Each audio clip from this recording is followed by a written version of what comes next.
And welcome, explorers. Ahoy. Good to see you. I hope you have a wonderful Sunday, because we're going to spend it with Age of Wonders 3 and later on RimWorld.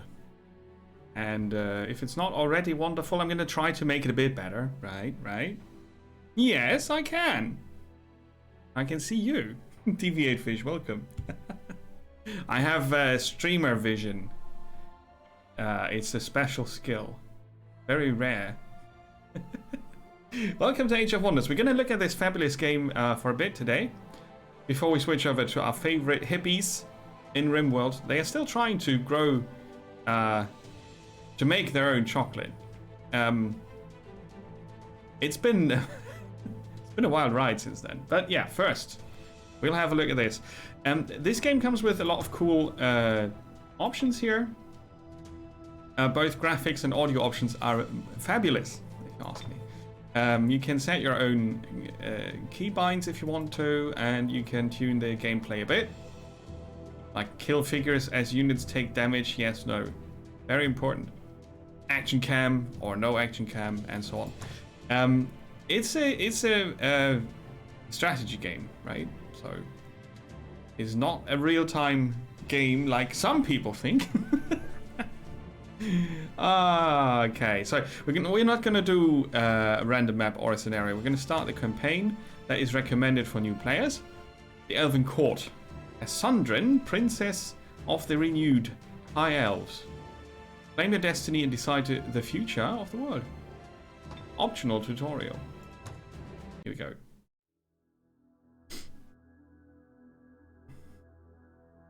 The Wheel of Ages turns.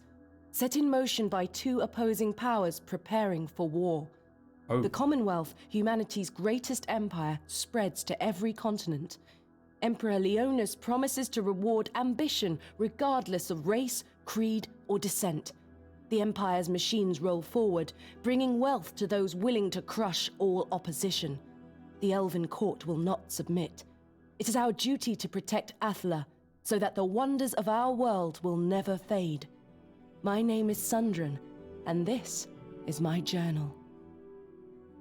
Right, and she's very eager to oppose the humans with their evil Commonwealth.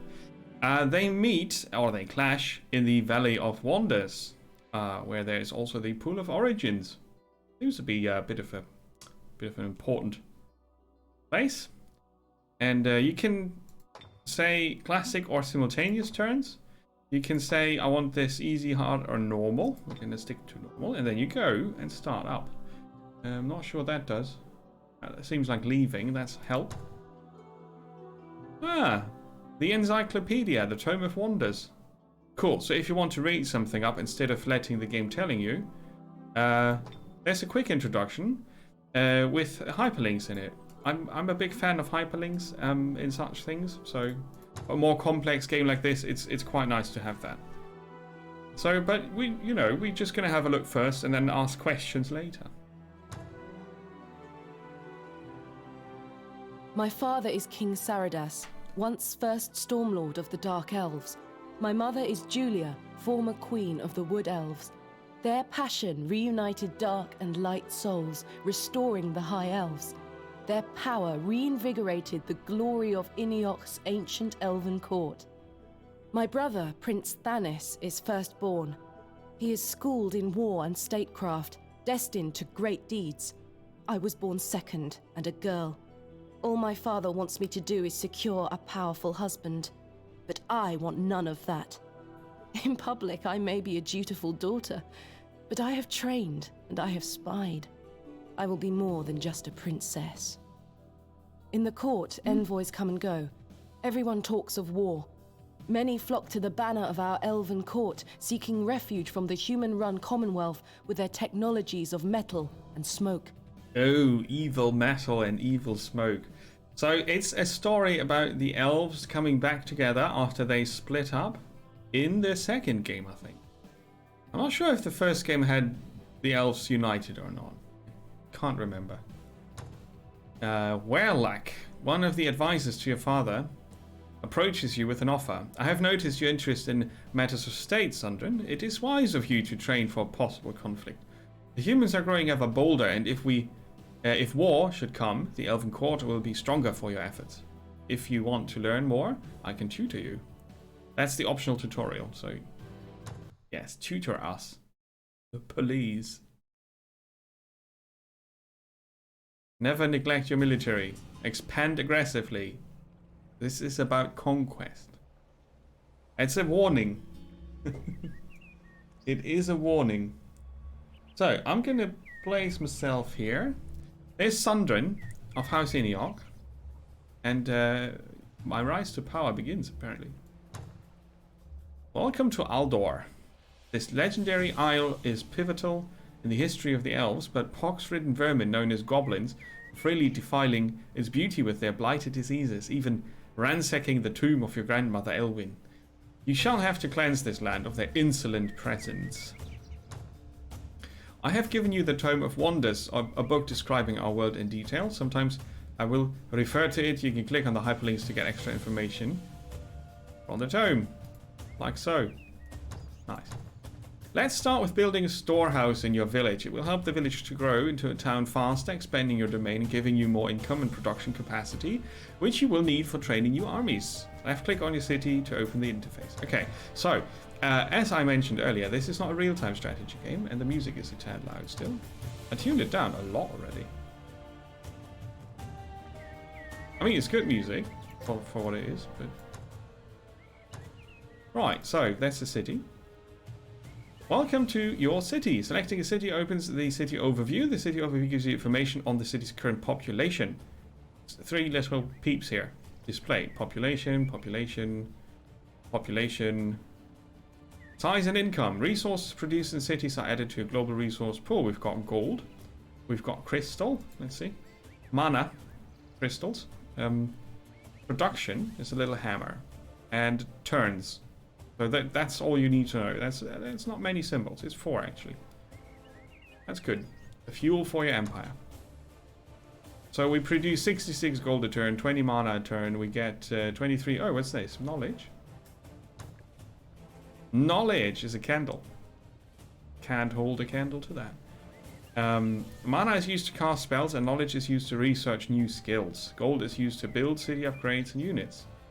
Production indicates how fast a city can build upgrades and units. Population growth determines the time it takes for a city to grow. Alright. The tabs to the left of the screen show the units and upgrades the city can produce. Units.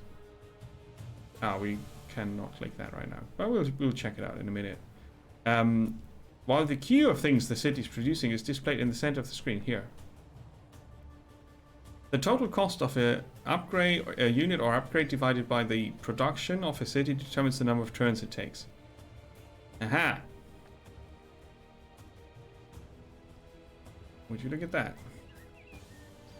We divide by 45. And it's already calculated here. Since you already start with a large army, you should concentrate on upgrading your city. A city's usefulness can be improved through the production of city upgrades. Okay. We can do that. Building a storehouse in the city will increase the city's population growth by 100. Ah. Current population, and that's the growth per turn. Yes.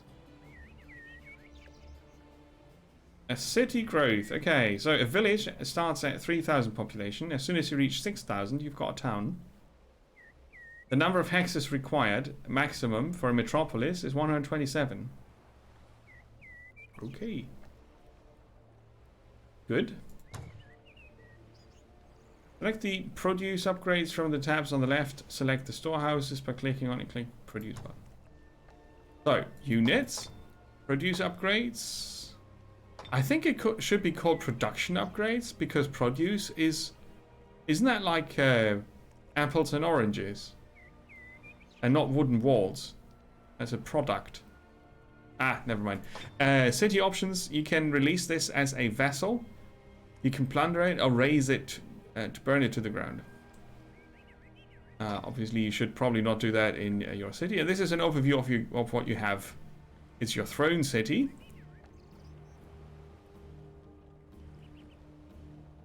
If your leader should flee to the void, they would reappear here. So your leader can't die, huh? Look at that. Yeah, right? I think it's weird. Okay, we already got a large army, but we could build settlers, a battering ram, a builder, initiate, swordsman, and longbowmen. So this is very much like Civilization. Hex-based map, right? So, storehouse. Generates 100 additional population. This is the growth. Plus 250 from the city. Minus 25 from being high elf. We grow slow. Right. Build a storehouse. There you go. Now it's in the queue. Takes 3 turns. It costs 100 gold, 100 production, and 3 turns. So we paid the gold already. We could accelerate this for an additional 100 gold. But it will reduce the city's happiness by 100 for 5 turns. And our happiness is not great as it stands. We got 150. We hate the terrain we're on. Part of it. I think these here, they count as we hate this. So terrain types and the preferences of your units or your race or your people, the type of terrain is important in Age of Wonders. Not only for movement costs as such, right? That's kind of cool. So the elves, they like dense vegetation, they dislike tropical or subterranean, and they hate blighted and volcanic. A happy city produces more income, and unhappy cities produce less and might even rebel at some point. You could, if you have multiple cities, you can switch between them here. This is your income, and this is your total. You've got a base income of 10 mana, and the city produces another 10. You've got a base income of 75. The city produces another 10 and costs 24 upkeep, including the army.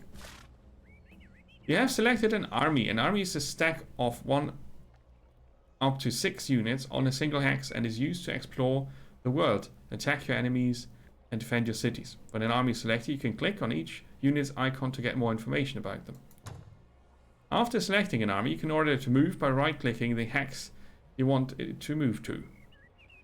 Very elaborate. A preview will highlight the route taken with the section green showing how far your army is able to move this turn. Move it to the gold mine. Alright, so this army, there's Sundrin of House Iniok. Currently rogue, soon probably leader of the free world.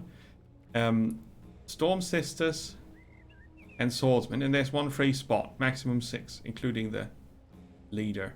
This is the movement point. And the maximum movement of the army is determined by the slowest. That's why the army has 28 and not 36. Right, gold mine. Sundrin is... oh, there's a swordsman talking to us. Sundrin, it's good to see you. We were on our way to welcome you in the city, only to see that these goblins have taken over the gold mine. Their army is too strong for us. If we attack with both our armies, we can overwhelm them with superior numbers. More armies are always good, but armies need to be paid upkeep. Now these soldiers have joined us. Our gold income will be lower. Okay, so we've got our army, and then we've got the soldiers.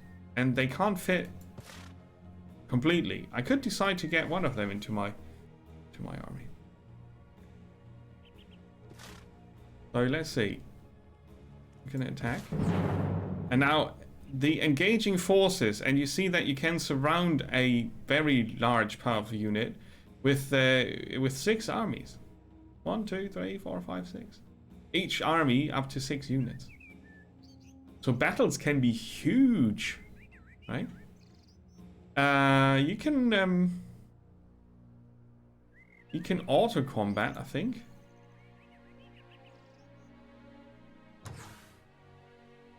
Highlights where the attack is taking place. You can see your enemies. We've got Goblin Marauders, Blight Doctors, and Untouchables. And if you actually click on them, you see the full unit details. And as you can see on the left, a goblin has a lot of skills or abilities. Mainly it's a goblin. And then if you mouse over the goblin thing, you basically see the same bonuses, plus the terrain options. So they are very, very fast on wetlands and swampy environments. And they heal an extra 9 health on a wetland tile. They smell. They're protected from blight. They themselves do blight damage, poisonous spit, or a melee strike with physical damage plus blight damage. And they have the ability to inflict vulnerability on your units. Not good. They've got 8 non-physical resistance and 8 physical resistance. They are a tier 1 unit, cost 4 upkeep, have 28 movement max and 30 hit points apiece. Right. They regenerate 6 per turn, plus if they are on wetland, an extra 9. That will be half their health per turn. How annoying. So, that's a Goblin Untouchable. There's a bit of lore here, running down on the right side, so that's very optional. I really enjoy reading this on my own time, but I'm going to skip it now for the stream. You can do the same for your own units. This is your leader panel. On the left side is an overview of your abilities. On the right you see inventory. Items can give you extra abilities that you can use in battle or stat bonuses. When you level up, there's a little symbol that you can click. You get 5 skill points per level. And currently we're level 1. We need 49 XP to level up. Here are stats. And then you have different bonuses here. Creation nodes generate additional 5 mana. Air nodes generate an additional 5 mana as well. So I can harness the power of the elements. Yay, shoot a request-a-thon! I can cast spells. Got a melee strike ability. I can shoot darts with the nefarious blowpipe that I have here. And that doesn't need to be equipped as a weapon. It's a usable item and it unlocks these skills. That's kind of cool. When I said it was such a pity with Sorcerer King, as we looked at it, this is basically on the same setting and level, but it's a bit more sophisticated.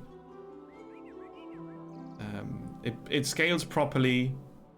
It also scales for bigger screens, and it is a tad more involved, but that makes it better. This would be our possible upgrades with the cost and skill points. So with 5 points, you can get the Dirty Half Dozen and Night Vision on the first level up. That also means that you can modify your leader quite a bit, and can spend a long time on making your leader into the person you want them to be. We're gonna enter combat now. Thundrin of House Iniok. Right. That's the cinematic combat camera. It is time for us to begin our attack on the enemy. The defenders always get to act first, always. We should use this moment to examine our opponents and think up a strategy. Right, so as you can see, whoops. We can select individual units and give them orders. Once all 4 of our units have moved, we can end our turn. Every unit has 3 action points, which are used. Right. So you can move around the battlefield with the WASD keys. You can zoom in. And you can also pan the camera with the middle mouse button. So you see, you're fighting on the actual terrain. Right? You can also use Q and E. You don't need to use the mouse for turning. So you can have a look at that's their stench cloud. I find the battle scenery very nicely done. The battlefield as such is very tricky. I find, because you have all these obstacles here, right? So let's zoom out a bit. and I have the leftmost army. They were on the map to the left of my main army, so now in the battlefield they also appear on the left. These arrows here point out where we can run away. So there's that. The Storm Sisters are support units. They have powerful ranged attack that does shock damage, making them very effective against machines. They also have the Stunning Touch ability, letting them paralyze dangerous enemy units before they can do too much damage. Cool. So now we have the Storm Sisters selected here. Right, if we go back to the Tome of Wonders and go for units and armies, and then for abilities,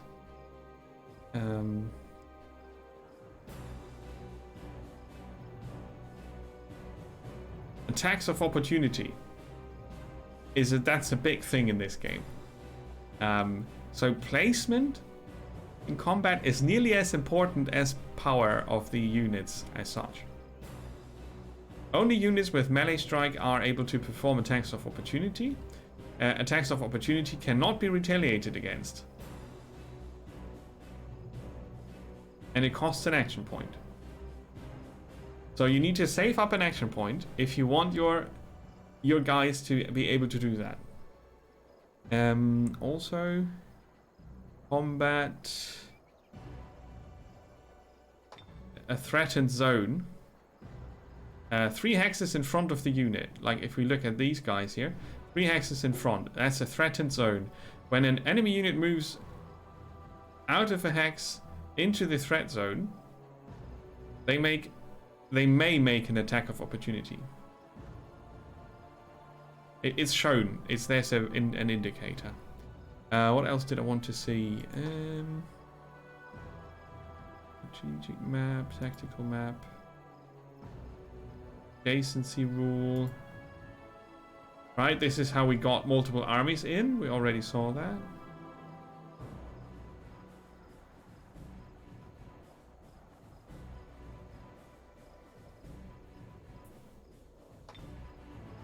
I wanted to see the move again. Here.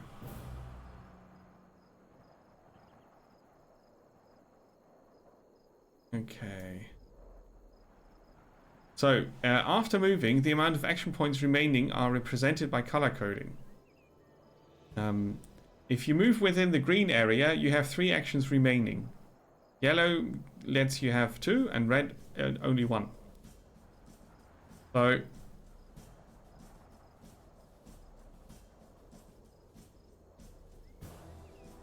after using an attack or ability, always all action points are depleted for that unit.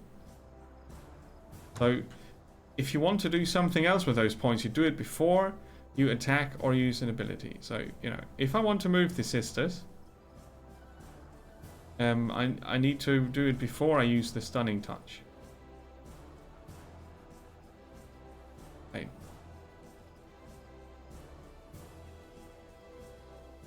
Defensive, shock bolts.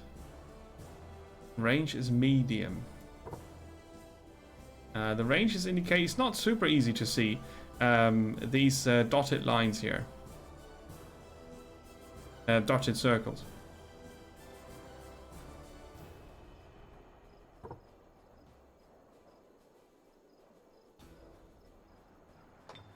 Stunning Touch is melee, so it's only around us. And first we'll move. So these goblins are untouchable, but we shall try to touch them anyway. I'm not sure if I can get to them. Let's move. Oh, that was the wrong button. Move over here. Right, they should be in range for our storm shock bolt. Yes. I get a penalty because they're far away. Oh, I clicked the wrong buttons. Zap. Cool. So that worked. It's super effective against machines, as the tutorial stated. They can protect longbowmen and storm sisters because they've got awesome shields. So we move them here, so they can't be flanked. The enemy has ranged fighters as well, right? So we need to be aware of that. I'm gonna put the swordsman into defense.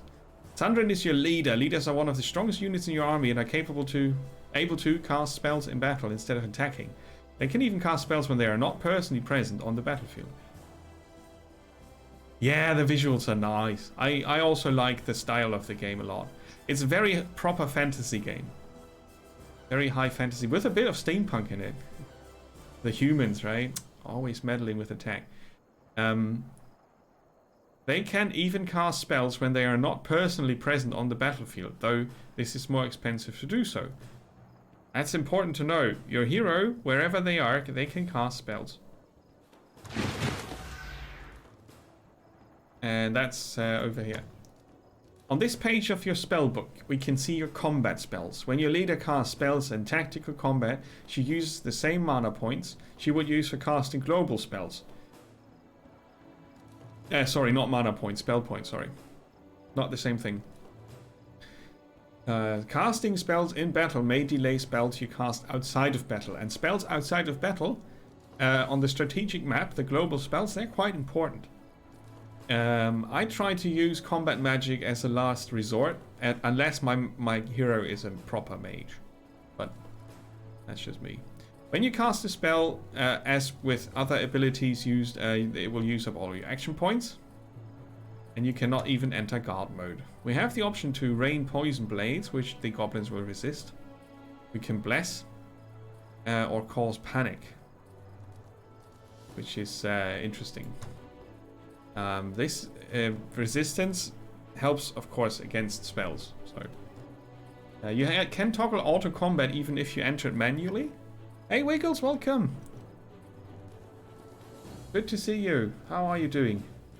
Welcome to the world of Age of Wonders. Right, so she's on a horsey. That means she can ride far. She's got this blowpipe thing, which can either do fire and blight damage or physical.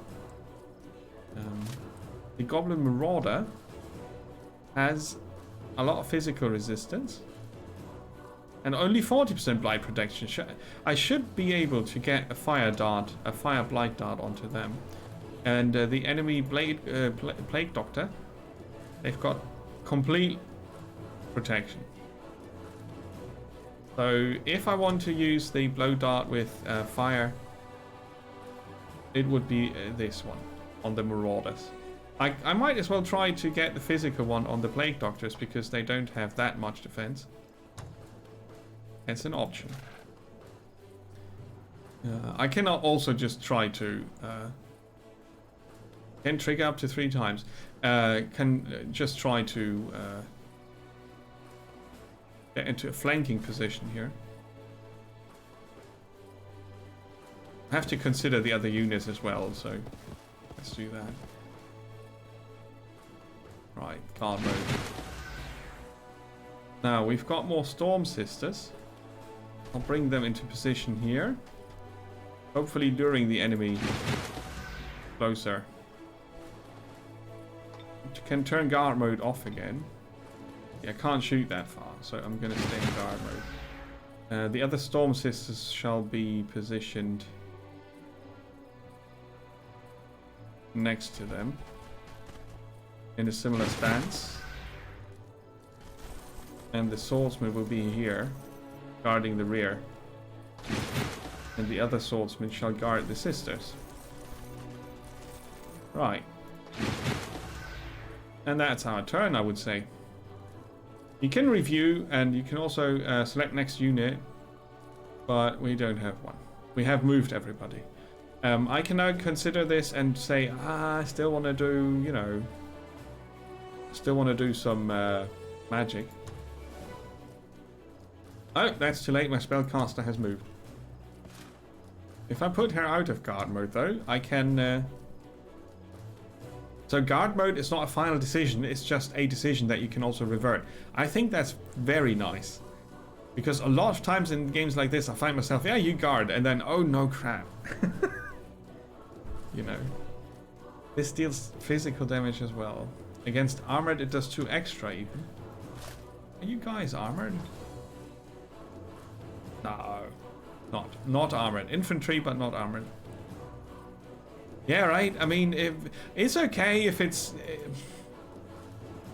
a less complex game. In this game, there's so much to consider that it might just be useful to have that skill. So I'm going to end my turn.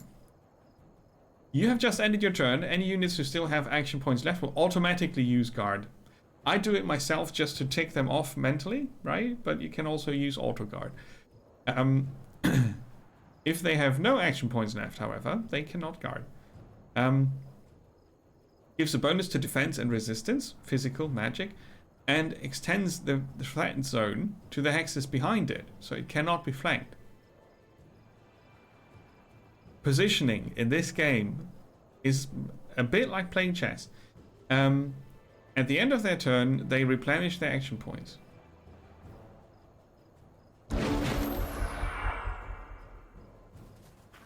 So the Blight Doctor moves over there and weakens our swordsmen. The Stinkers throw stones at us. They poison spit us.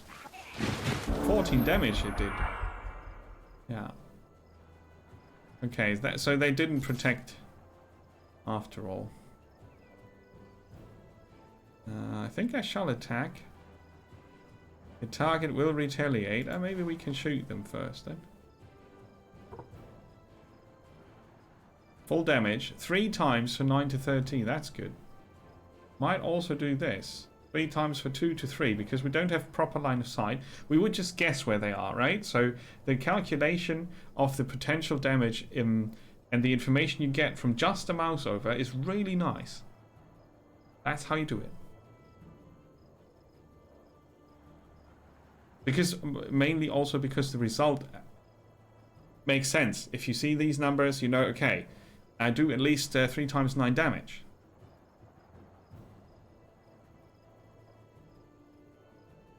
Potentially.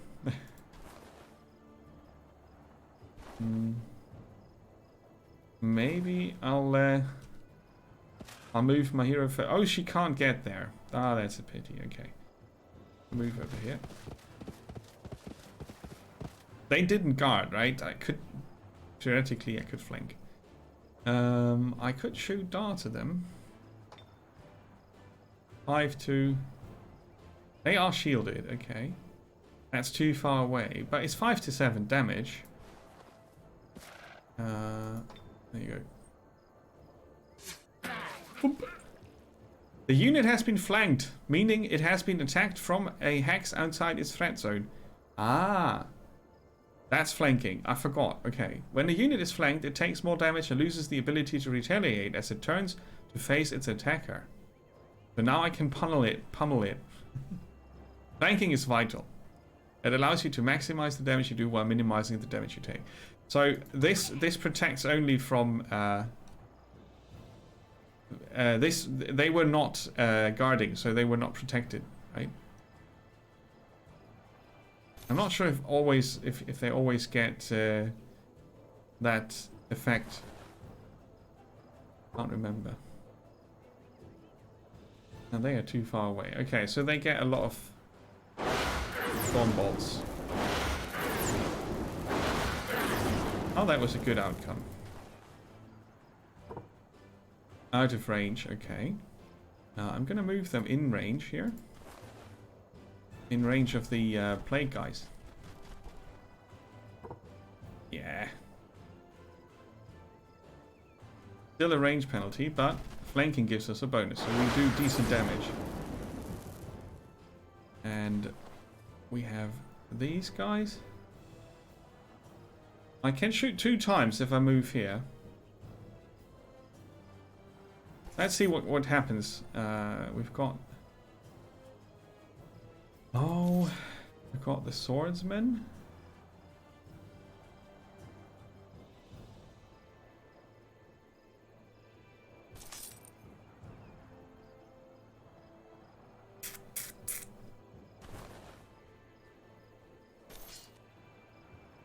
For 5 to 7, they retaliate for so much damage. Yeah, I think we should get rid of those. I'm gonna move here. and shoot. Oh, I keep pressing the left button. Very nice. There's not much left of that. And I'm gonna go in here and fight him. Yay, we got retaliate strike. Okay. Potentially.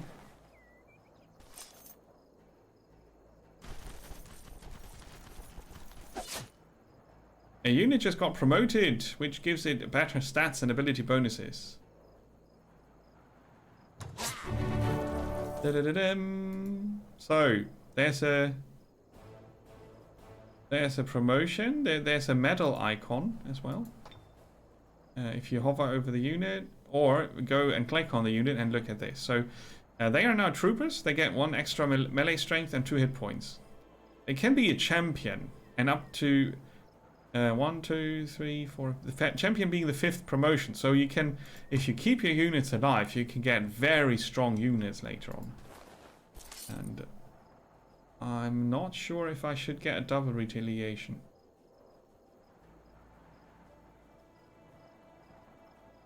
I'm gonna move here to defend.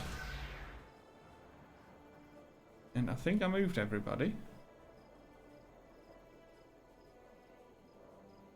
They are not guarding, that's a problem. And I used all my action points here. So they're the only ones guarding, so they will probably attack here or there. I can't change that. It's a very offensive move on my part. When a unit moves out of a hex in an enemy's threatened zone, the enemy will get a chance to strike. Okay, they got they got hit. They decided to attack the unguarded leader, but they got a opportunity attack from my swordsman who guarded. That was stupid. No, we missed it by 650 points or something. I miscalculated the hours. It was still running for 18 hours. And I thought I would catch it on the beginning of the next stream, but since we ended shortly after midnight, shortly after 6 PM, it was gone. I think I should have had another hour left on it. But yeah. I don't know. I'm not very impressed by what they're doing there. Yeah, we'll get it next time, and also, you know, we'll be fine. Let's see, can I move into range? I can't move through here, okay.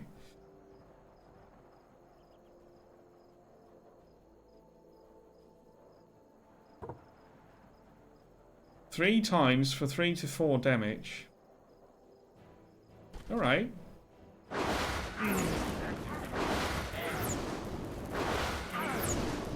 Sweet. And then we've got the other sisters. Let's move here. We are in range, and we're going to snipe them. Good. That's a win. We did lose a unit. That's okay. How does it feel, Sundred? Victory on the field of battle? I can see you have it in you to become a capable leader. These goblins are nothing but filthy, poisonous creatures, relying on weakening the enemies and spreading their blighted diseases. We had best rid ourselves of them entirely. Says you. You attacked and won. Then you see the outcome of the health, the medal. You can replay if you didn't enjoy the outcome. Some wretched goblins. This was a quest. No turn limit. Medium difficulty. And exploring the mine you discovered 44 gold. Nice. Alright. So we could send these to guard the city. And we will move on actually. There, you're our enemy. When will they ever learn to live in harmony with what they have, instead of greedily wanting more? I guess their short lives make it impossible for them to see the consequences of their actions. They do not need to sustain their surroundings. That's why you need to take responsibility, Sundred. Your family has long ruled the world and you should do so again. You have captured a watchtower. Aha. The structure was undefended.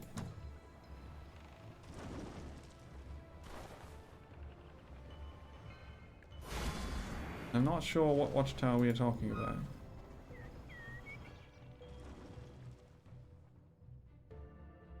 I don't see a watchtower. I see my throne city. So this is with the maximum zoom level, which is kind of nice, because you still see the structures and armies.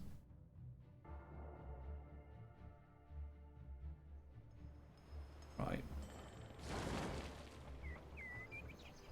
The army of Echo has a spy drone.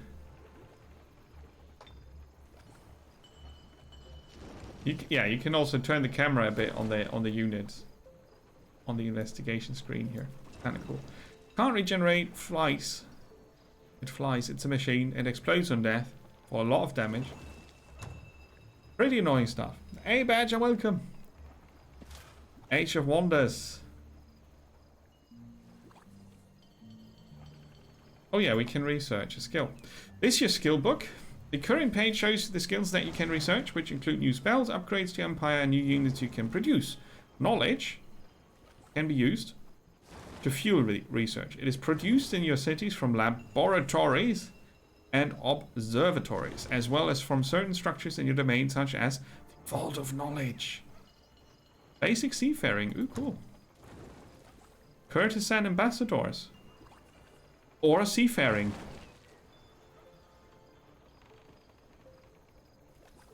Okay, courtesans have to wait. 60 knowledge required. Takes us 3 turns, sorry.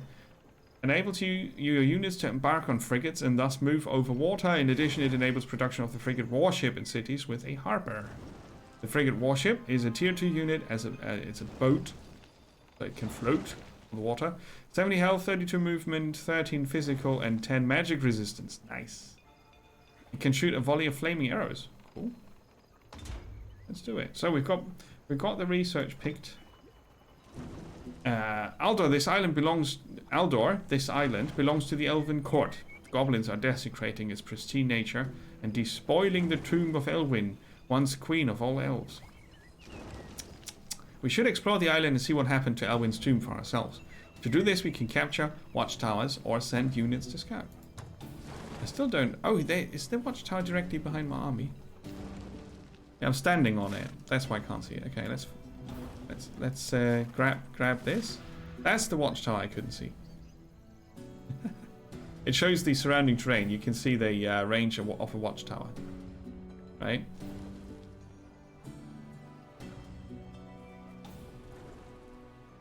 So we've got a mana node here. We're still building the storehouse. That's a good plan. Let's continue. Your army requires orders. The army can stay there.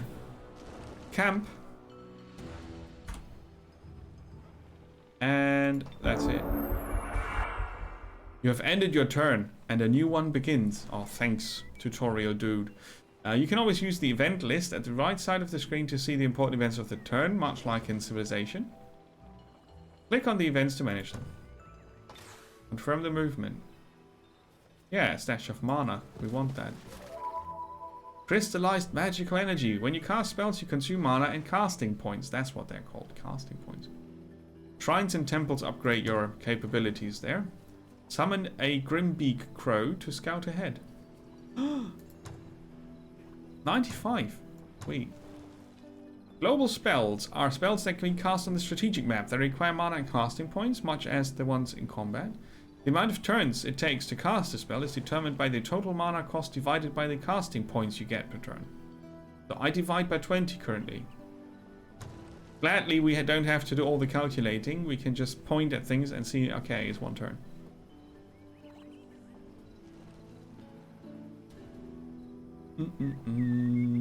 That should take 2 turns, shouldn't it? With the what he just said.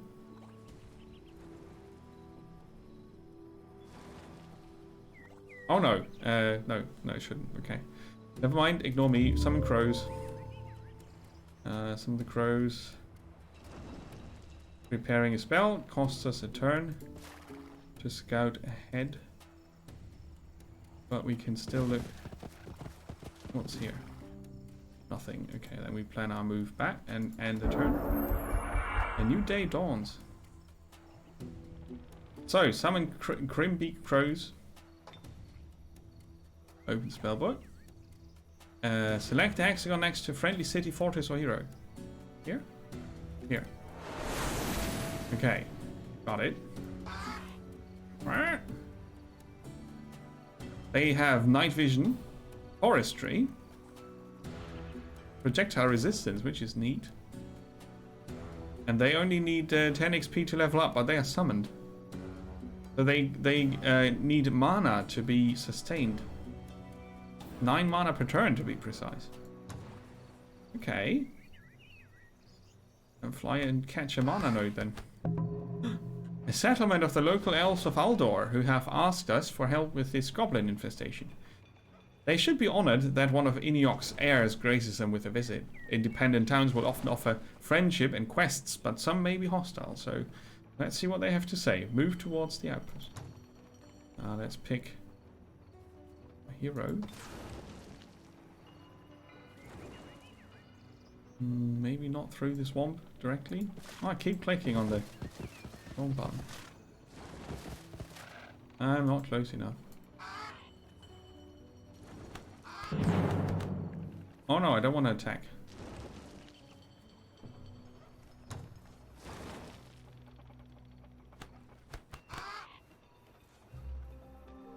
They have a quest available.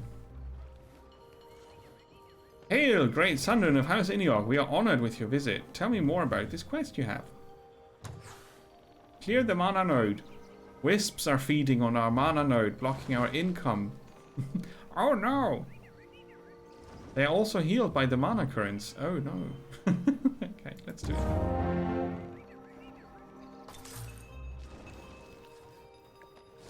Okay, so we're at peace. And we can join. Oh, we can stay there. Now we can do that next turn. Yes. So, basic seafaring available. And we produce the storehouse. So next up, we could either produce merchandise, which gives extra gold, or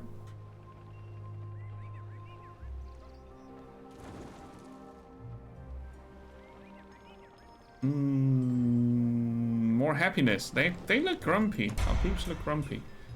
And then a harbor. Right, so we're set and can pick new research. Cloak and dagger. More spells per turn, cool. Basically. Scout training. All irregular units receive +1 vision range. A cruel backstab. Irregulars and infantry units also get the backstab ability. Damn. Aha, we can produce scoundrels. Or better relations with independent cities because we have the courtesan ambassadors. Corpse looting. Is a spell. Gain a small amount of gold for each unit killed in combat. Restore 15 health and 50% of the movement points to a target-friendly unit in combat. I like that.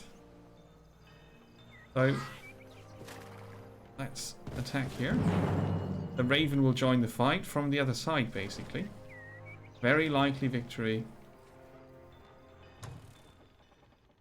Let's have a look. So, this time I'm gonna auto-combat. Right.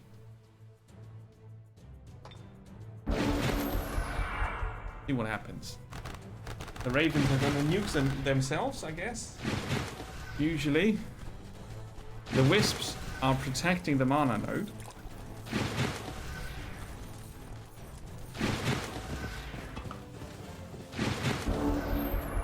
Okay, all are guarding. The wisps can teleport. Okay. Ouch. Good we guarded, otherwise we would have been flanked.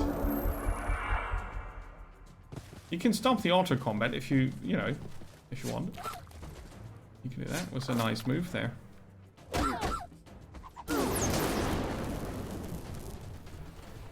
Stunning? No. Ah, interesting. Okay, that was that. Yay! You have our thanks, Sandrine of House Iniok, for clearing our mana node from those wisps. We should be honored to follow you into battle and end the Goblin Menace. I would handle combat here as I do in most strategy games. When I'm sure I win, I let auto combat decide. Just save some time. You still get the XP and so on. You have spotted a brigand hideout. This is a spawn site that will spawn hostile units who will attack our scouts and cities. We have to cross the water and destroy them.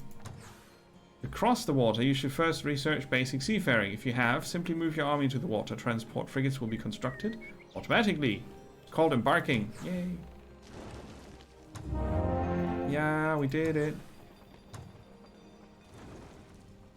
So now we can produce units here in Bjoren. Let's build a warship, see how pretty it looks. And then longbowmen. And then we upgrade with the storehouse. Okay. Now, I joined the Raven into our army. Makes it easier to move around. And we can embark to get the treasure over here. Plop. That's our new quest. Destroy the hideout. And the army of unicorns can also help us. We got unicorns. Okay. Pick up the treasure, please.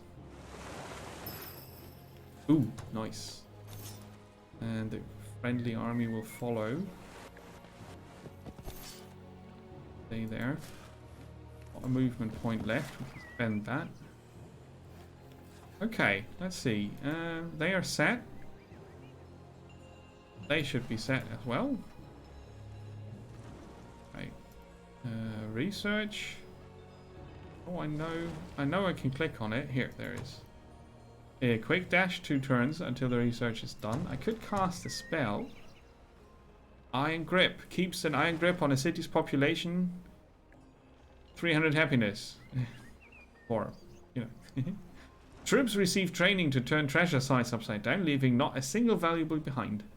Well, that sounds like my guys. The value of rewards from treasure sites and gold pickups is increased by 20%. For how long? I'm going to cast it. Right, so we've got High Elf Scoundrels and Orc Scoundrels here. And we're going to move in with both armies. And the princess will initiate. So we have got both armies fighting them. I wonder why I can't auto combat from here. I think normally you can. It might be that you can set that up in the options. Yeah, you can skip the intro also by default. They provide cover. Oh no, cover.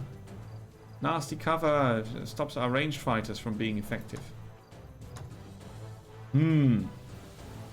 Not cool. Oh, that's the combat speed in general. It's too fast. So we got the first shot on the Storm Sisters already. Let's see.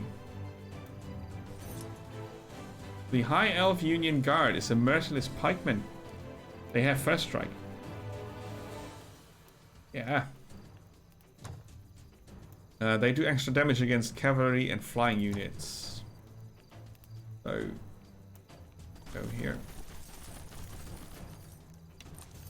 Longbowmen.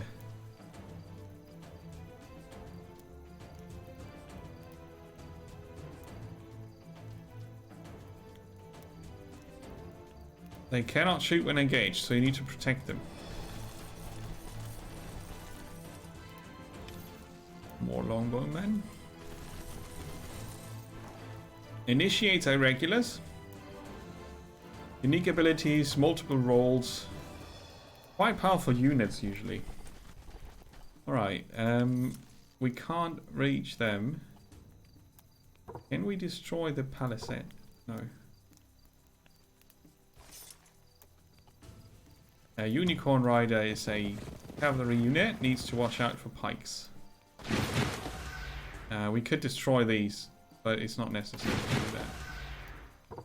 Sadly, I can't shoot at the barricades, which is a bit of a pity. So they will, next turn, they will break through here.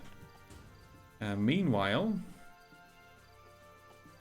I don't want to lure them out. Medium range. You can see, if you highlight the enemy, you can see their range. The Grimbeaks could fly in and do some damage.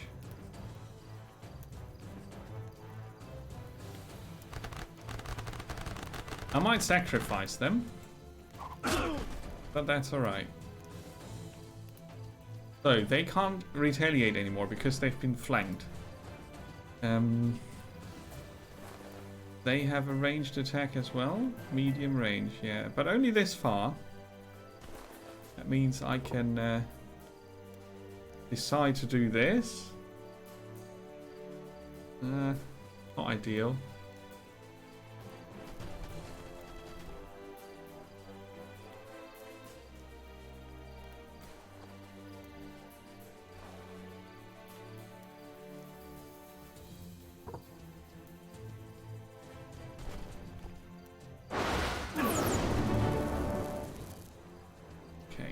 Promotion. That's always good. More scoundrels there.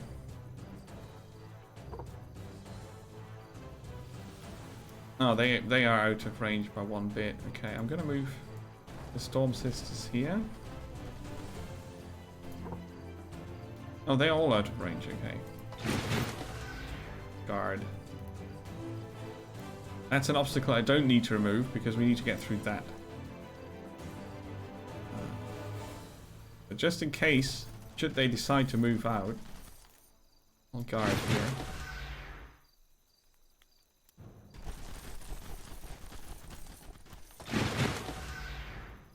Right, let's cast Panic Attack on the ones in the middle. Panicked for 2 turns or shaken for 2 turns when resisted.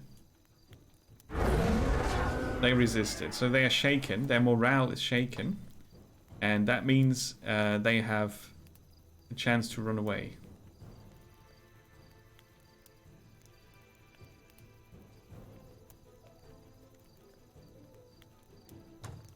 You can break the enemy morale, which is kind of cool. It's a very specific fighting style.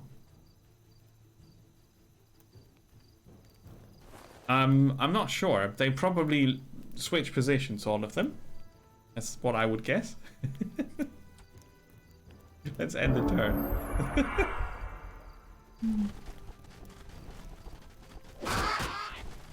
They went for the Raven bait.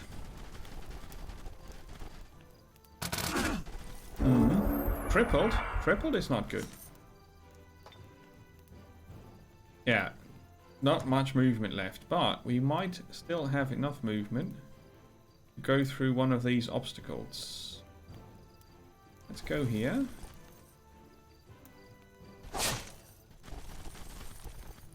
Oh, they didn't destroy it. Obstacle is sturdy. Yeah, 2 health left. We know we can't shoot...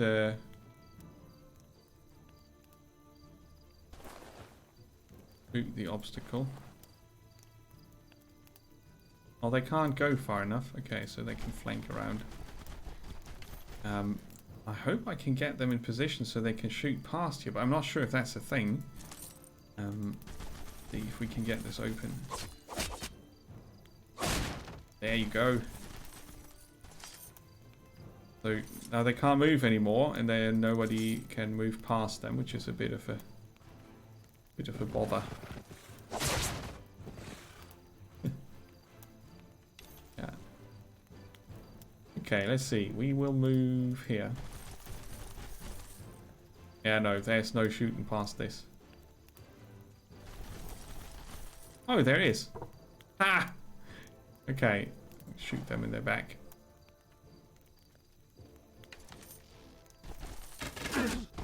Nice. Okay, I didn't know that would work. Let's see. Get over there. No, they are not in range.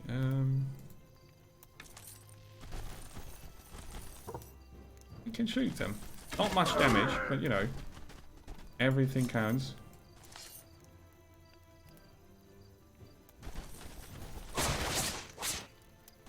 We gotta break through. Okay. Can't get through.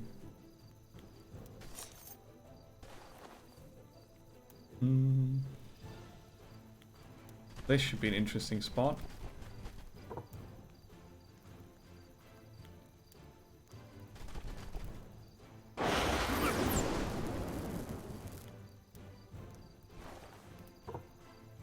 Yeah.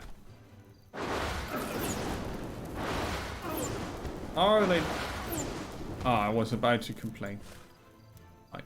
Oh, we still cannot get through. I can remove this, though. Come on, do it. Bam. Wait. Okay, I think...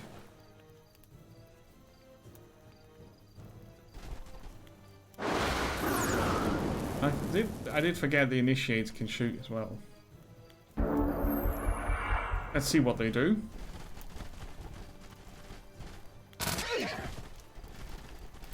Resisted the crippled effect. Oh, not that much though. Okay, so being crippled is not fun. There will be retaliation and a charge attack.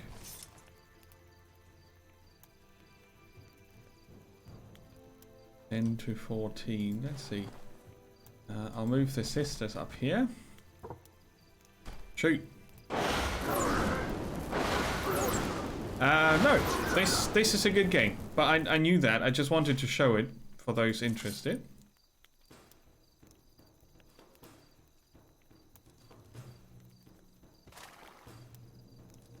Yeah, that's a kill. Very nice. I can soften that a bit. I think I'm going to move the sisters up here. I might even be able to get the longbows in. Yeah. Very good. And then I can go move in for the kill.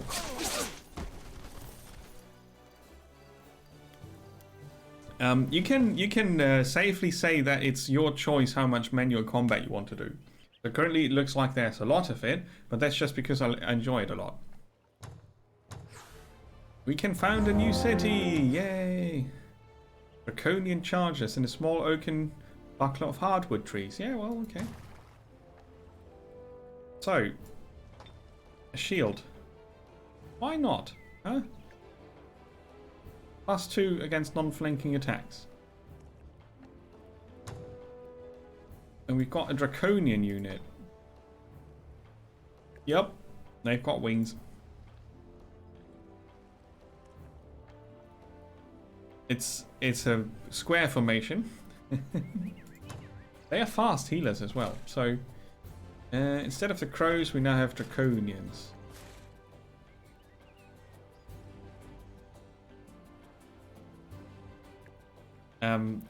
The morale afflicts the chance for crits and fumbles. Very unhappy units, desert. The hell is that? A fell horse and a swarm darter. Auto combat. And we won. And we got a warg. That's a scout. You go, scout.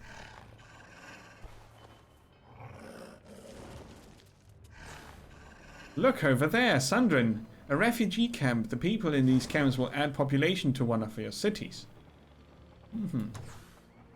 The Grimby Crow you so recklessly sacrificed could go there. Elwin's tomb is close. Okay. There's a bit of story exposition there, but it's not super nice. It's just, we're checking the tomb, they're goblins, move, and learn the mechanics. As far as tutorials go, though, it's not too bad. We're gonna found a city here. And found city.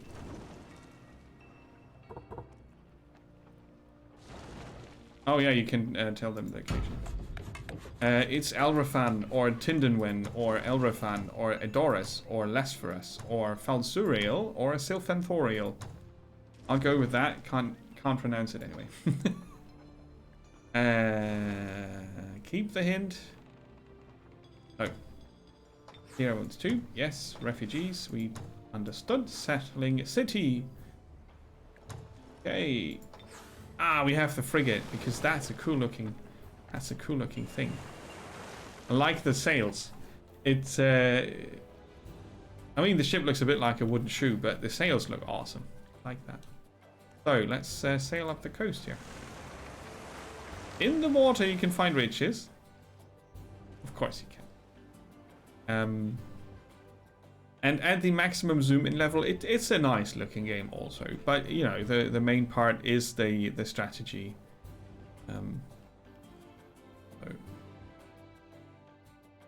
But yeah, this removes all the screen clutter and just gives you information, which is kind of nice to have.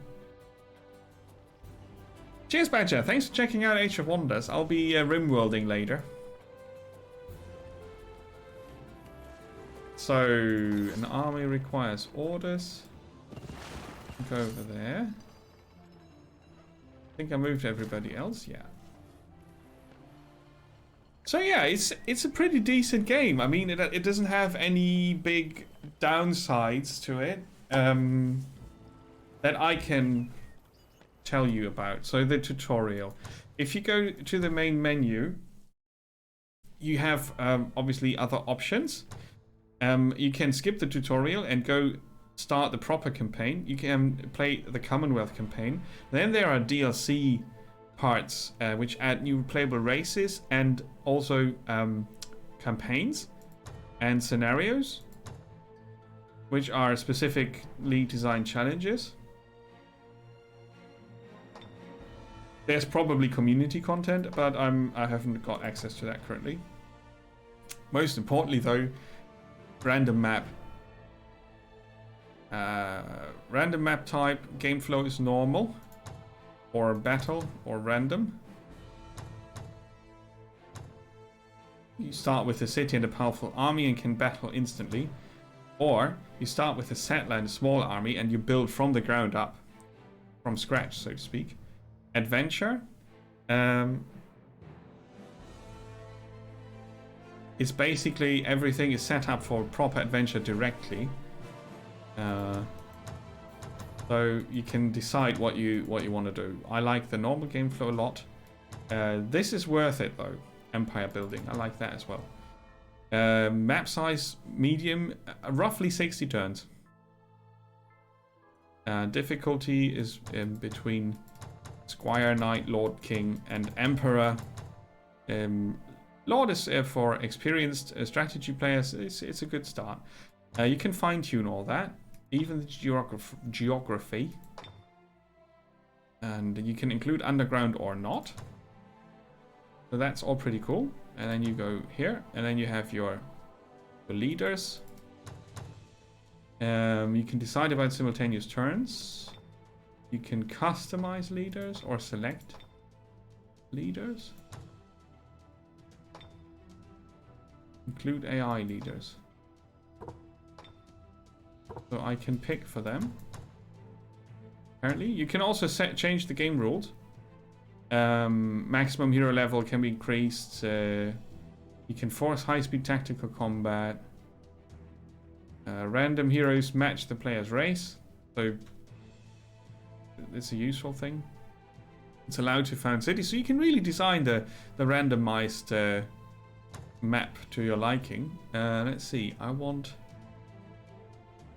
Allied victory off. Maybe not. Simultaneous turns is alright. Let's select and not select the AI leaders. They are random. Tactical combat against humans, always ask. Against AI, always ask as well. And launch. Right, and now I pick my guy or my gal or my dragon. There are a lot of pre-made heroes. So Bormek Orkbane, for example, or Julia of House Enoch. Isabella van Helden. Henna the Elder. Or Gustav Gorsmok, who's got the best hair ever. Starting position, you can pick or set it to random or default. You see your class and race, as well as your bonuses. In detail information here about your hero. And you can also create your own. But I think you have to do that before you start the game, I think. So you can actually recruit, make your own hero. You don't need to pick one of the pre-made ones. But let's say we're going to be a rogue draconian, Zerti the Sleek, or we could be an orc warlord, Zoran the Disciplined, or an archdruid dwarf, Master of Water, and Adept of Water and Earth.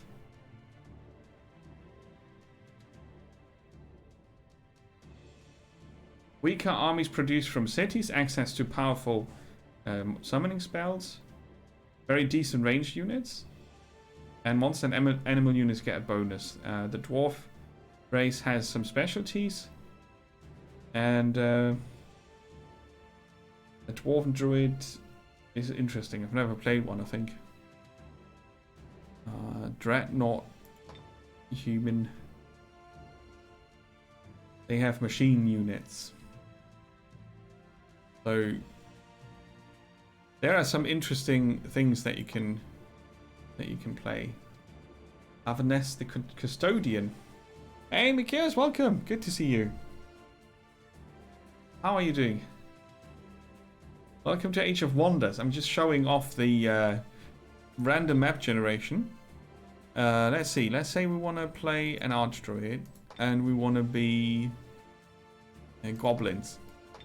Aha! So we can be Tanar, Bosslarf, the goblin archdruid. They've got their own idea of beauty and nature, you know. It's all swamp and such. The orcs have one. Even the humans have an archdruid, okay. But let's see. We want to see the machine, the war on nature. Lucian van Kesberg is a human dreadnought. Not much magic in that one. But they are all about the machines. More tiles are sticking towards. Yay! You've been busy.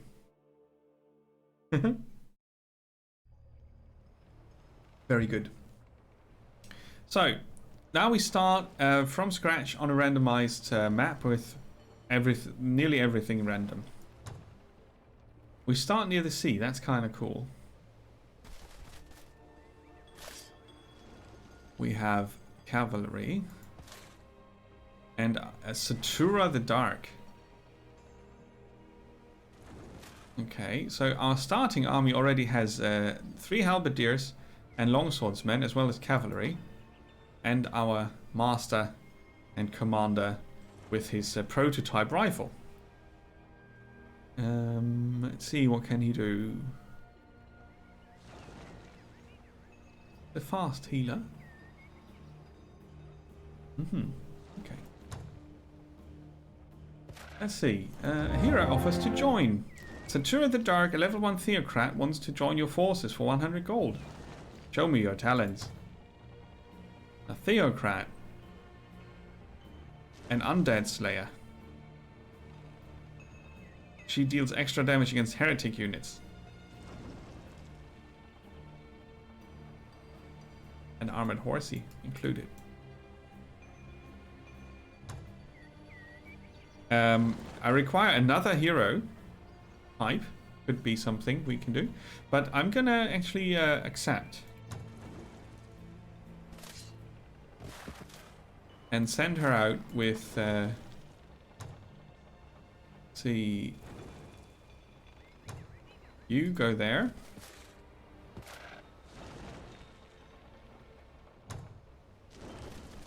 So I know splitting up is not the best idea, but 2 armies with a leader and 3 units are very, very nice to have in the beginning. So our main hero is going to scout this way.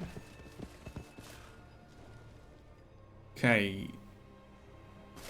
There are 4 enemies here. An archer, a longswordman, and 2 civic guards with crossbows. I think I'll send both into that fight. But from 2 directions. So we have a bit more combat variety. I'm going to auto-combat this to see what happens. I lost 1 halberdier. If I don't like that, I can click on replay.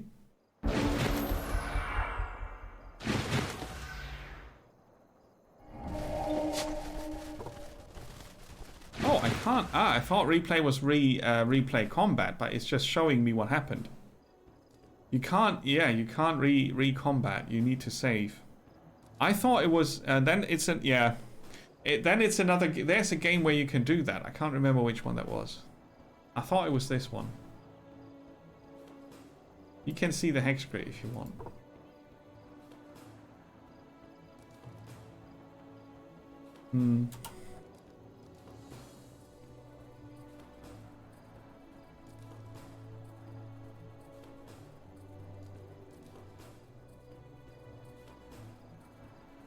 This is where you can, you know, make the experience a bit faster.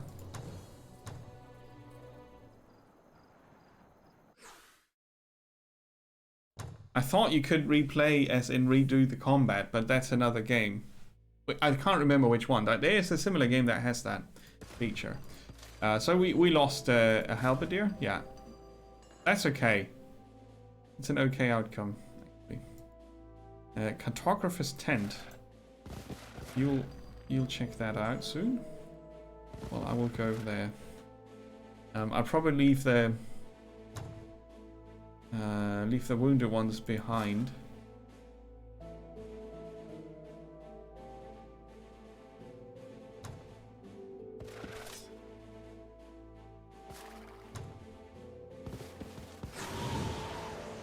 An unknown land has been revealed, and then you zoom out and see, that's over there.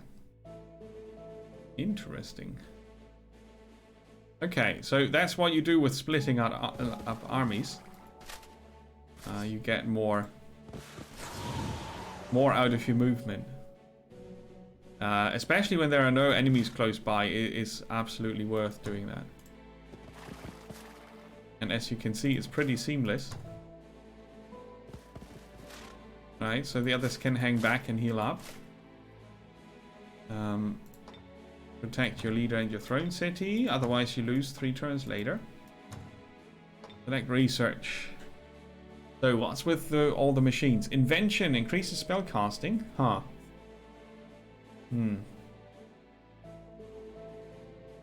Laborer units gain +8 movement and mountaineering. Cool. Steam powered. Automates the mining in the gold mines and the production of dough in great farms. Gold mine and great farm structures generate an additional 5 gold. Suppress nature. Units and cities don't suffer from terrain happiness penalties. This spell does not affect vassal cities.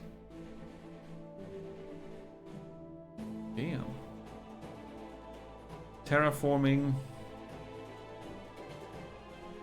Produce engineer. It's an irregular with throwing nets, flashbangs, and blunderbuss skills. That sounds cool. Duborg gets a Production. Let's start with a storehouse. We need to eat. A builder's hall generates additional production, and as soon as you have the builder's hall, you can send out settlers. But I think we're gonna go for a lab, and after that,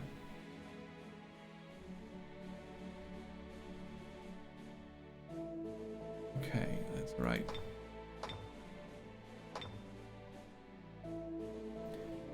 After that, we can start producing engineers. They count as irregulars, not as archers. Maybe they count as archers as well?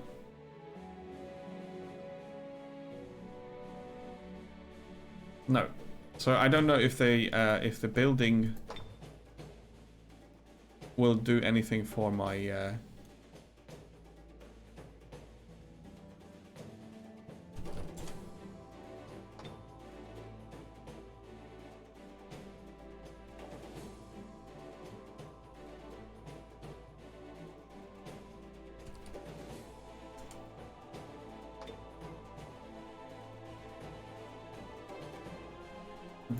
if they do anything for the irregulars, I'm not sure.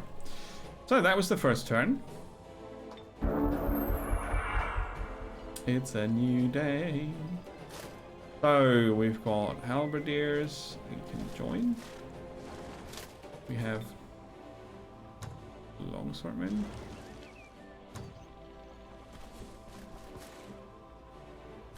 We've got cavalry. And those two. Right, now we've got 2 leaders in the army. And they will pick up the mana over here. Good. 69 mana. And you will guard the city for a bit.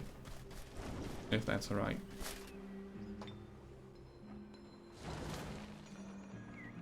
So I could let the halberdier heal and then pick up the gold and save that movement point from my army and move somewhere else first. We've got wisps here. We could take them out. It's definitely not something we need to focus on, but it's possible to focus on that. Right, 2 more turns here. If we hasten it, we lose 100 happiness, which we could afford currently.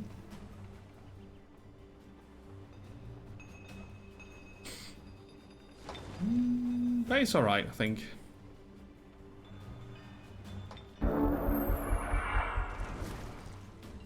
Right. No losses, that's important. We've got a level up for the cavalry there. Find some mana. And as soon as our city's influence area expands... Who's there? High Elf Engineers and Dwarf Prospectors. Okay. As you can see, there's a lot of fighting. As far as I remember, they don't move on their own, but I'm not 100% sure. But I'm gonna go ahead and risk that. Halberdier still healing. Some units offer to join for 28 gold. Yeah, cool. You can move along. And guard the entrance to our domain.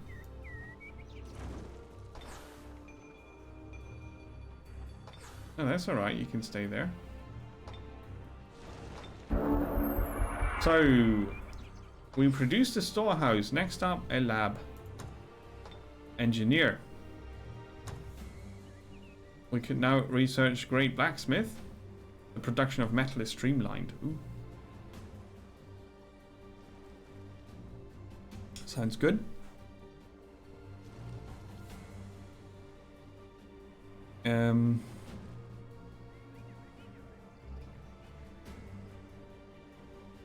A musketeer sounds awesome. And that's taking 7 turns.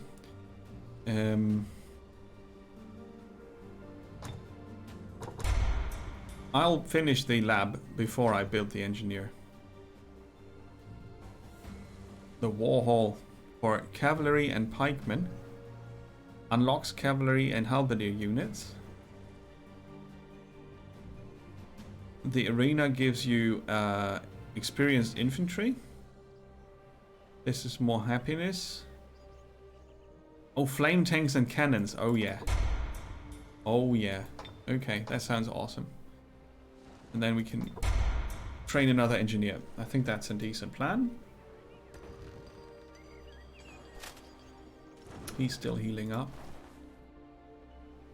I'm not sure if they heal more when they stand around. But I'm joining him up with the civic guard. Holding the fort here. Meanwhile, our army... I don't need to free that mana node. There's a magma forge here. Explored adds 10 production when located within domain, but it's not located within domain, so we would just waste it. An unexplored epic treasure site. Explore this for items. And it adds production gold, mana, and a knowledge when located within your domain.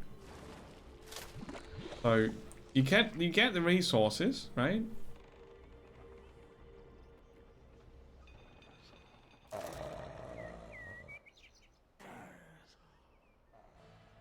What do we have here? A bandit hideout. With scoundrels and more scoundrels.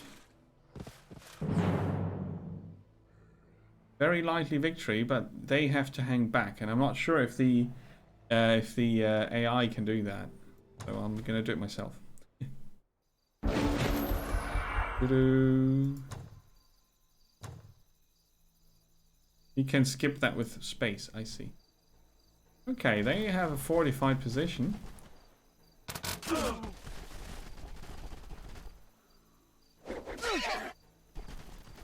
Crippling javelins. Hateful stuff.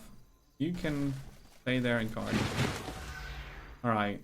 The musket fires balls of furious fire at the enemy. No, it's physical damage. Has a chance to stagger the opponent, losing 50% of their movement. Elemental, incorporeal, and machine units cannot be staggered in this way. Cannot be used while engaged. That makes sense. So they've got our Theocrat, which has Spirit Ray. Magic damage.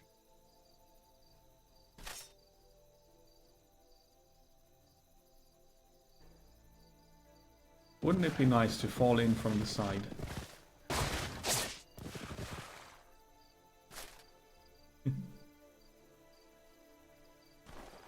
Yeah, we would still be in their range. We guard.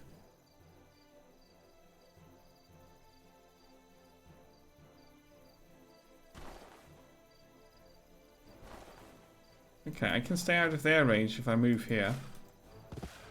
And test the musket. Yeah, it's not much.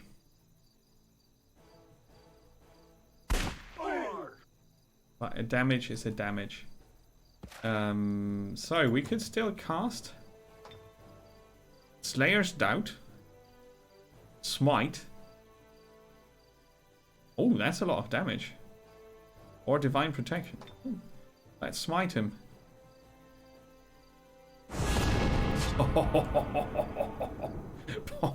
Okay, that puts the how do you say that? The religion back in the enemy. Patch of God and all that. So we are out of range. Except Satura is not.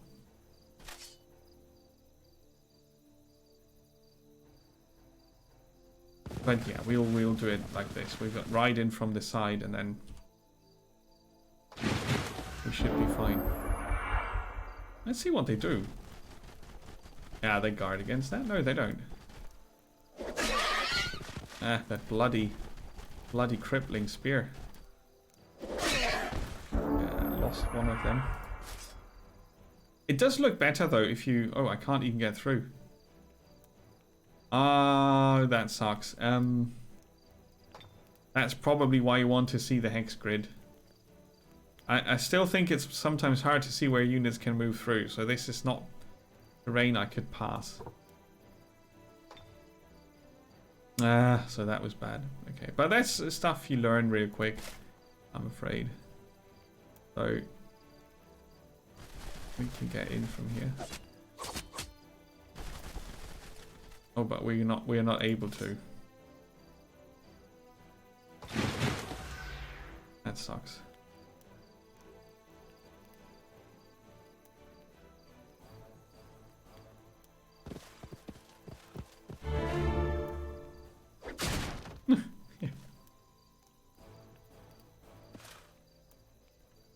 That's a good attack. We'll get a retaliation, but that's a good attack.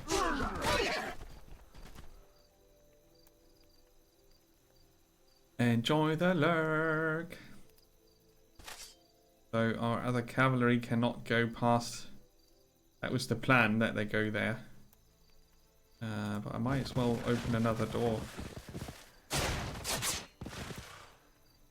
Right. And these guys, they need to get out of range.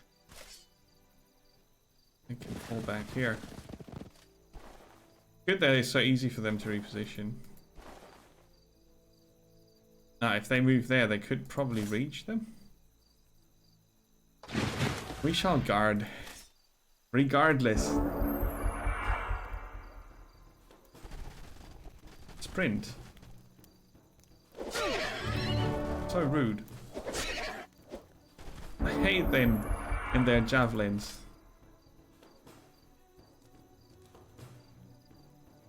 Oh, that looks good though.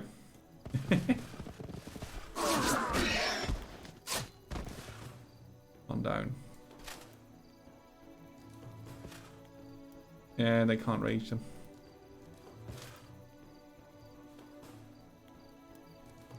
We can get out of their range though. Ah, that's out of range for us as well. Well,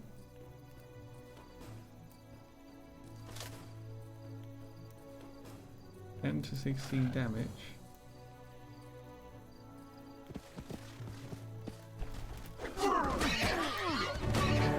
Okay, they survived that. Rude. But it's gonna be enough. Bling! Yeah, that was costly. But I didn't lose a unit. So that was important for me right now. A Dwarven Prospector. And a Ceremonial Elven Guard Spear. Which I could sell if I don't want it. But it's kind of cool. How about... Huh? Right, it gives 1 extra damage for the melee attack. Fair enough. Okay, we've got another Cartographers. This is a dungeon of the legendary variety. So, the Dwarven Prospectors, they could join our other irregular army over there. They are growing until they can take them on here. That's alright. The next one's coming. I could summon a spy drone to scout.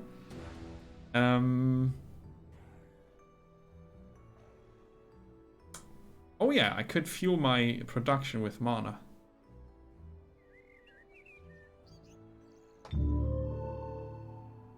Cool. Mana battery.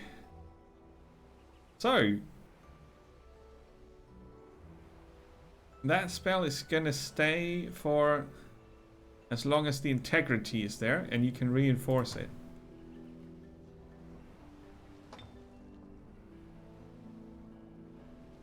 Reinforces makes it harder for enemies to disjunct it. Okay. Does it stay there indefinitely?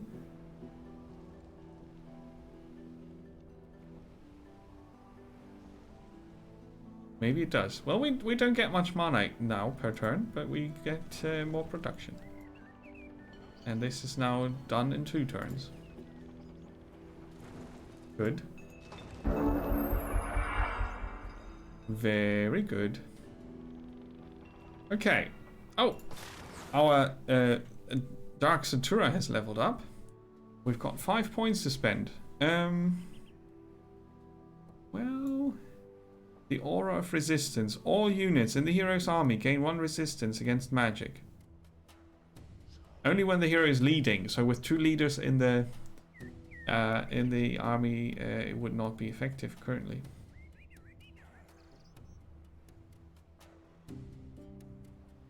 Oh, cool.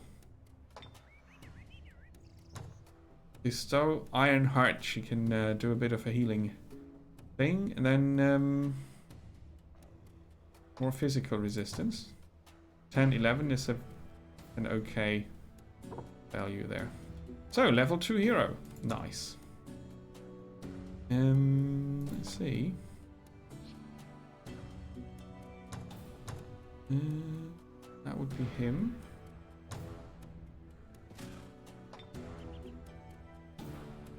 How can I let her cast that outside of combat?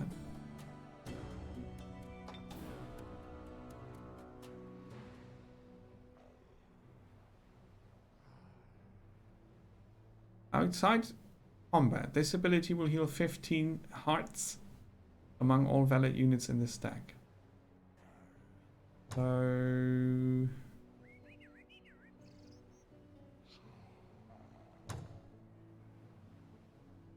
let's kick Bossman out and see if she can now cast this spell. It's still him.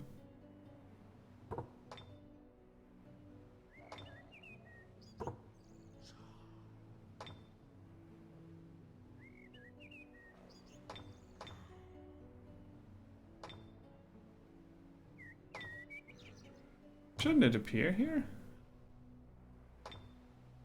It's an outside combat.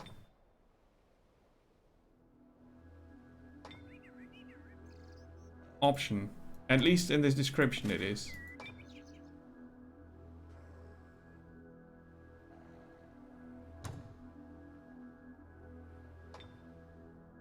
But I don't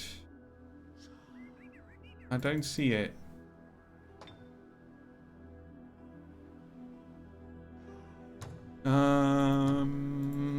Ability. A unit ability. Maybe. Bestow Ironheart. Can be used once per battle. Outside combat. So it's a unit ability.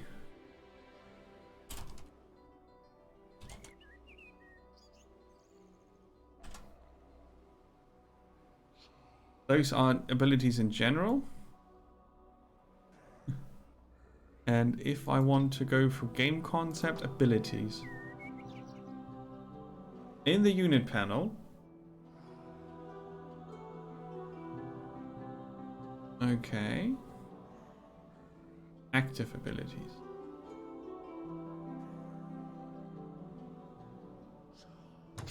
It's set when I click on the portrait, right?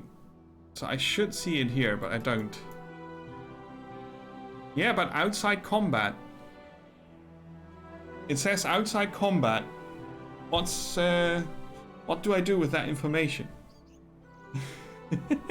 I'm struggling with that.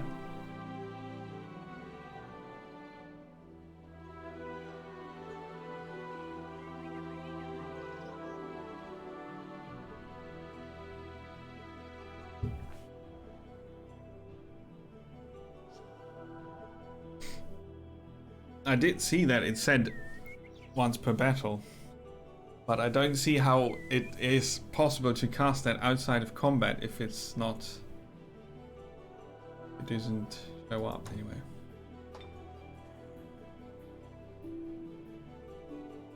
So maybe it's a combat only. While not engaged, you mean?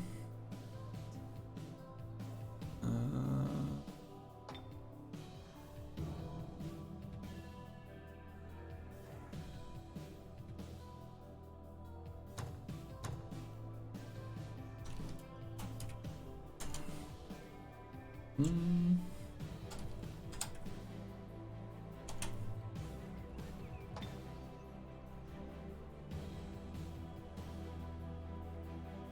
It didn't show up as a spell, so it's not a combat spell.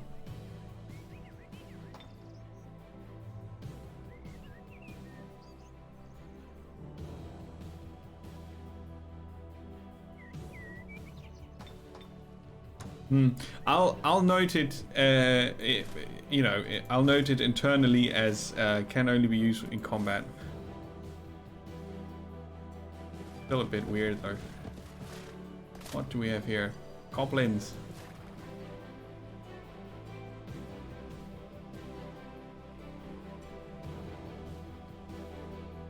Okay, let's explore this way further. They can stay.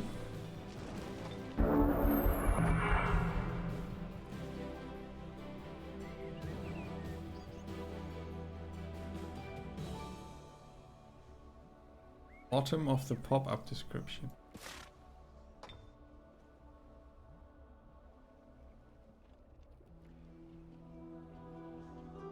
Yeah, I've read that. It's alright, Mikaeus. It's okay. We don't need to crack that nut now. Who's that? A goblin apprentice and 2 wisps. Huh. We've got our lab. Perfect. Now, we increase our research speed quite a bit. 4 more turns for the musketeer. Let's see. Can we change that without losing any progress?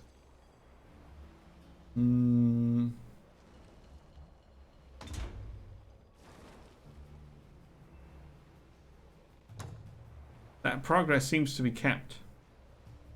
If I change to steam powered. Cool. You can change the priority of the research. Confirm the army movement manually. Oops. Oh, we're nearly fully healed.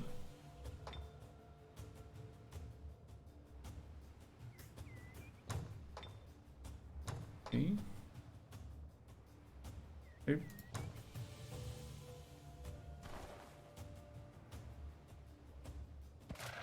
That should be okay. Yeah, we're getting better at this, huh? Another ceremonial spear. 1 more melee damage. Okay, and then what are the wisps protecting? Scrolls. Oh, extra knowledge for the current research. Nice. Where do you come from?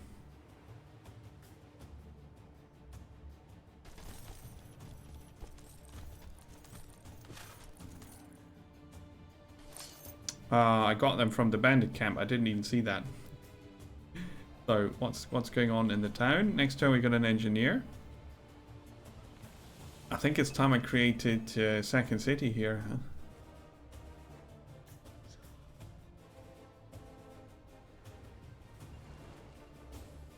And then make it a harbor town, maybe even. Yeah, okay. So we're gonna cancel that one. And put the builder's hall in front. Oops. Oh, that hasn't started yet. Okay. Blast furnace after the builder's hall. End the turn. Oh, it's nearly 8. Holy moly. I'm gonna switch to RimWorld soon. I'm enjoying this way too much. I'm gonna get stuck. Right, so we've got an army of 4 versus an army of 3. I should be alright. Oh, I lost one. A Dwarven Prospector. Yeah, okay, he didn't fit the team anyway. Everybody else got level up. Okay. We got the engineer. You can reinforce here. Whoop. And you can defeat the goblins. There you go. Bird. veteran already. 106 knowledge. Would you look at that?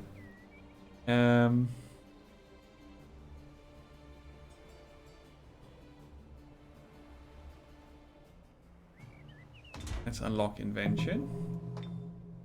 We've got so much research, so it piles up, right? You can basically stockpile it with effects like that. Seafaring. And a level up for Lucian. Tunneling. No. It's interesting though. Imperial Authority.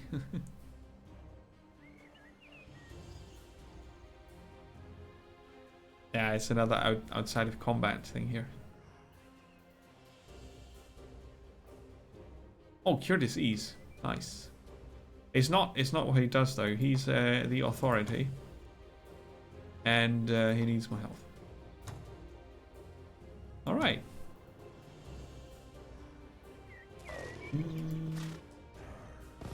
Return. Yeah, epic sounds very dangerous. I'm not going to do that yet.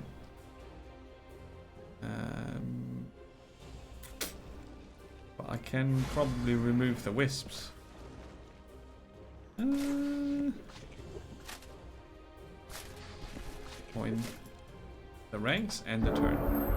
Okay, our influence expanded. Now we have the mana node. And next upgrade, this is now a town,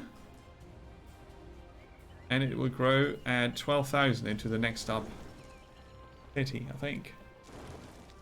Hey Failfing, welcome, good to see you. Doing good, enjoying the Sunday chill with a bit of Age of Wonders, and we're going to jump into RimWorld in a few minutes. But this is such a good Civilization / Heroes of Might and Magic combo that I need to show it around, even if it's old. There are not many good high fantasy games like this. And Age of Wonders Planetfall is obviously the more recent release, but it's not a proper fantasy setting. That's that. How about you? How are you doing? Hungry, yeah, I could go for a snack. Oh, let's see. This will probably cost us our halberdiers if we go automatic. Did not.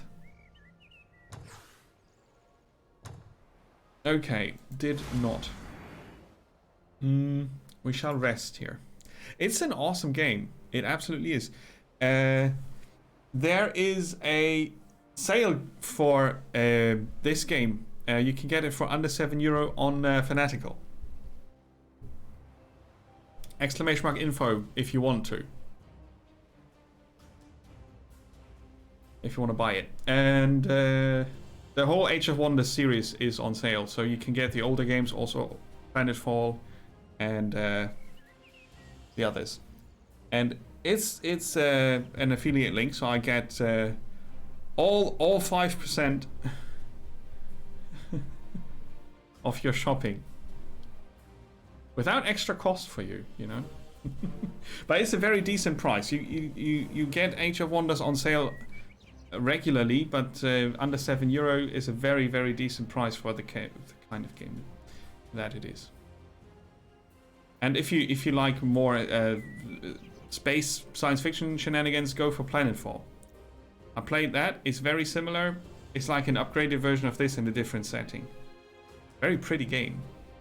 Yeah.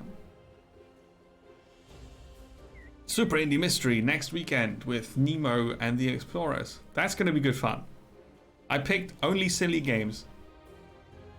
Maybe not only silly, but a lot of silly games. Silly fun, not silly stupid. Let's finish the Musketeer research. I think that's a good plan. Duborg has grown into a town.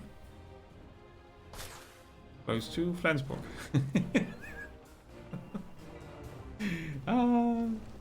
It was fun when I saw this. It was a town, and now it's part of... Part of my fantasy universe here. Let's have a look. Goblins, butchers, marauders, and untouchables. Oh, the smelly peeps again. We'll join. That's all right. You can camp out there. Oh, who's joining? Civic guards. Yeah, okay. A new hero. The mysterious rogue, Velvet, the assassin. Not now. She can join us later. The Civic Guard. A builder's hall, nice. Blast furnace next, is that what we want? We could build a harbor.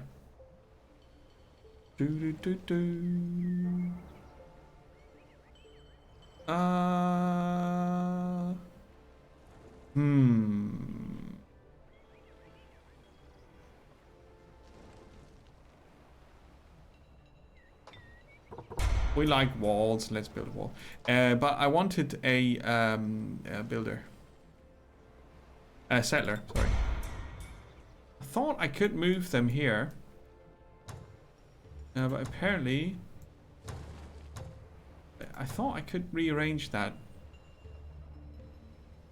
Without cancelling it, but apparently I can't.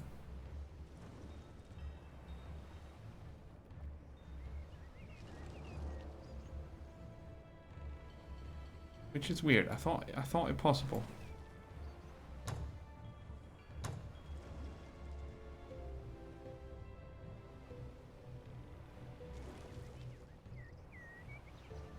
Limited cooking options. Yeah. Screw this Stellaris run. That is probably happening a lot more than you want it to be, right? We shrunk to a village. Because I cancelled the production. That's not good.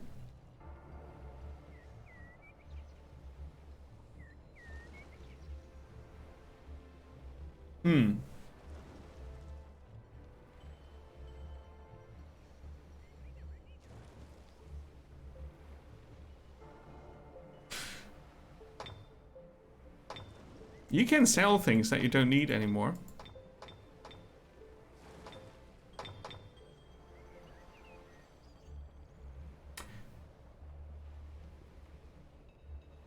I'm not sure if there isn't a way to do what I want to do, but I'm currently not finding it. There's also an overview panel here, which is kind of helpful if you have a bigger kingdom / empire. Why did that cost us? I don't understand. Anyway.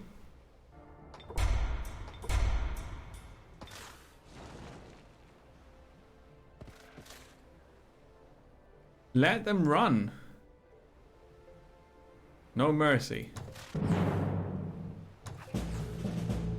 How did we lose a unit in that? See, if you let the auto combat work its way, sometimes you get results that are really not good.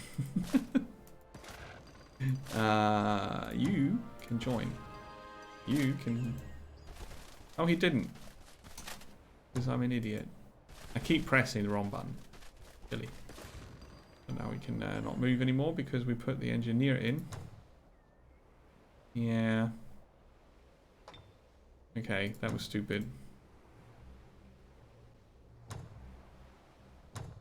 But I can move the others like so. Very nice. Army management in this game is insanely good. Oh, you're moving? Cool. I mean, exhausting, but fun. Let's see if we can do this. We're awesome. It's very close for the halberdier. Stonewall. Nice. Stonewall's finished. And Satura has leveled up again. Awesome. Instant Wrath. A healing aura. Ah, she must be the leader then. Okay.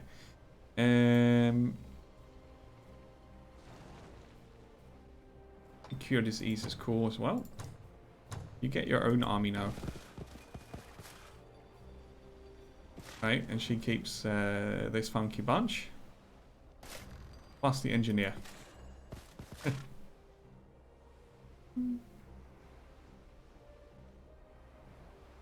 Fanatical, peaceful, spiritual lithoids. Oh god.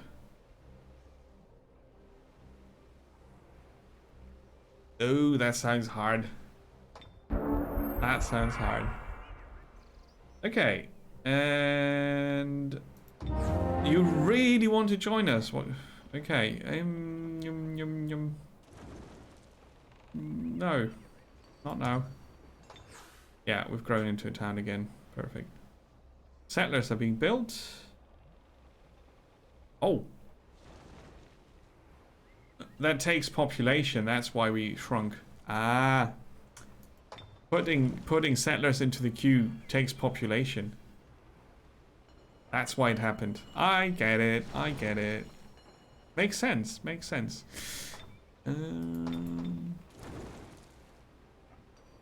Public bath. And then we seek knowledge. So, Mr. Bossman, you could go home.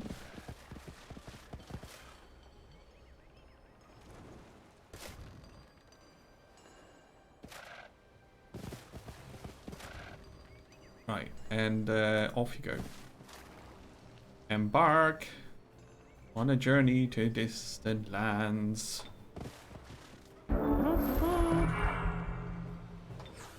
Cool. Oh, a settler. What the hell was that? You know.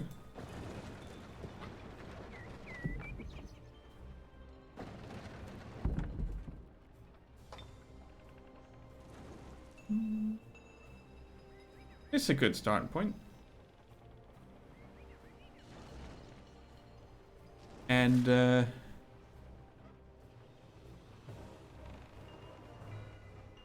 I could wait for a bit. And you shall explore. A watcher. Tier 3, super tough enemy. Always in every game that has beholders, very nasty. But they look kind of funny. What else do we have here? Baby shock serpent. Aww. And phantasm warriors. Cool. Okay. Neutral. Independent party. Oh, the kraken. Wait, it's a baby kraken. It's a baby kraken.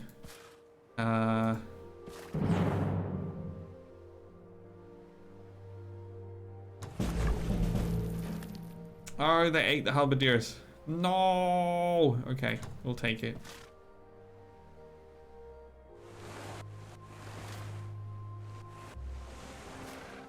This ancient ruins. A sunken city. Legendary. Yeah. Food lurking. I shall also commence with the food lurking very soon. Yeah, we'll camp here for a bit. Research is done soon. So those spells they keep. Thought you could. Can I multicast that?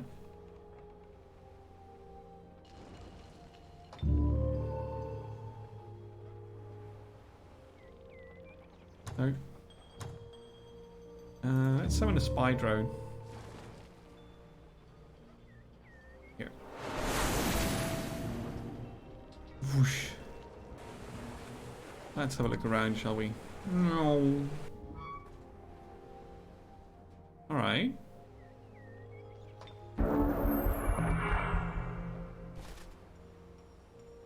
okay, it was Planet Fall where you could do it. I wanted to do that in this one, like you know, auto combat, and then I lost a unit. I don't want to lose a unit, so I'll do it myself. I thought the option was already in this, but it was not. Thanks for mentioning that, Helfing. Because, you know, I think it's kind of important to do that. As nice as it is to have auto combat, if you are like, you know, in this combat earlier where we had the upper hand massively, so the AI just ground the halberdier against the baby kraken until the halberdier was dead. Meanwhile, everybody else was barely hurt. So, yeah. For occasions like that, it would totally be convenient to have another option. Stackelberg. We shall call it Stackelberg. Yeah. Since I do enjoy the combat absolutely in this game, off stream I would play manually unless I'm very, very sure that I'll not lose anything. But even then, maybe I want to be more in control. Oh, this looks interesting here. The outpost of a group. Let's open our borders and sign a peace treaty. Right? Let's do that. I could fly through your lands. Let it be known that Nemo shall now go for a cup of tea and some food. Virtual Irish Chris comes back and is awesome with a poem. Discoveries of games. Nemo does that best. Until he plays them all, he will not rest. That's correct. Be that a shooter, a strategy, or a brain rattle mess.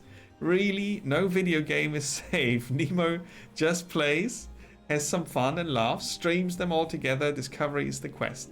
Oh, thank you so much. It's good to see you again, Chris. How are you? How's the internet holding up? How's the laptop doing? And thank you so much for the follow.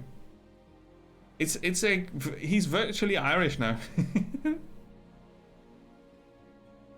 To share units in co-op? Oh, nice. That's a feature for Age of Wonders 4. Sweet. So, Chris, welcome back. I do have to go for some foodstuffs now. But I'll be back very soon with RimWorld. We're trying to not die. Sort of Irish.